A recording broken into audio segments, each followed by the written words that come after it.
Good afternoon, everyone. Another last battle. And today, in this section, we'll be involved in an amplifier with 2 large chips per channel, but the power they give out is about 20 watts each. These are Yamaha YDA138 chips. I had a chance to listen to it, and I didn't like the sound quality at all. There is an input, jack, and volume control and output terminals and chokes, but the sound is very mediocre. The bass is very smeared, the detail is poor, and in the end I hear some kind of mush of sounds instead of music in the speaker system. So let's try to burn it down today. The chip delivers 10 watts into 8 ohms, 20 watts into 4 ohms, 88% efficiency. This chip can be used both in stereo and bridge, or rather parallel inclusion. We have the second option, that is, the outputs are parallel and it is possible to connect this chip in 4 ohms without consequences. The maximum supply voltage specified by the manufacturer is 14 volts. We will of course have more. At this supply into 8 ohms, the amplifier delivers 14 watts into 4 ohms, about 23 watts. And then only our measurements will tell us and no one else. And before I measure it, I want to show you why it sounds so bad. Look at its amplitude frequency response. At 1 kHz, peak to peak is almost 12 volts. At 9 kHz, it's 9 volts. And it goes down from there. Hence the lack of clarity and detail in the sound of this amplifier. We're clear?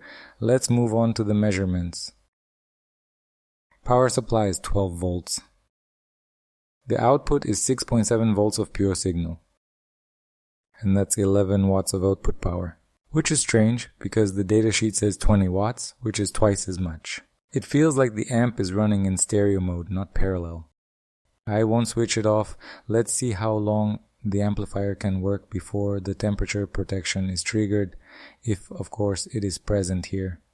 When I raise the supply voltage to 14 volts, the waveform immediately becomes distorted and additional noise appears.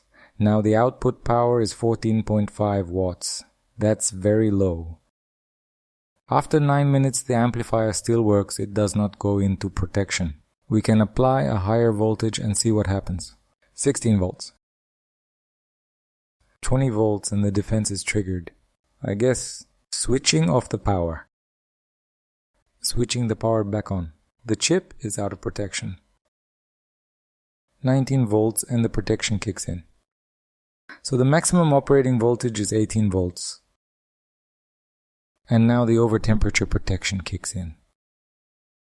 Look at the arrow.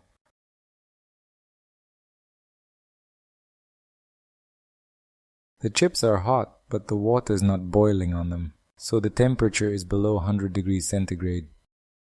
Bottom line, the overheat protection is there and working, the overvoltage protection is also working without any problems. And now I'm going to do something I haven't done in any of my amp crash tests. You know what? I didn't immediately apply a voltage that is much higher than the maximum supply voltage for the chip. Shall we test this? 29 volts and it went up in smoke. Finally, it's happened, the test was a success. From this we can conclude that even though there is protection against overvoltage, but if for some reason you supply a voltage 2 times higher than the maximum voltage, the protection will not help and the chip will burn up anyway. One good thing. I now have a volume control, output terminals, 2 capacitors and a headphone jack. Everything is great. I don't recommend it for purchase, although it's quite possible that I got counterfeit chips and that's why they sounded so bad. This is what they look like now. It's beautiful. And that's it. Thanks for watching and see you again.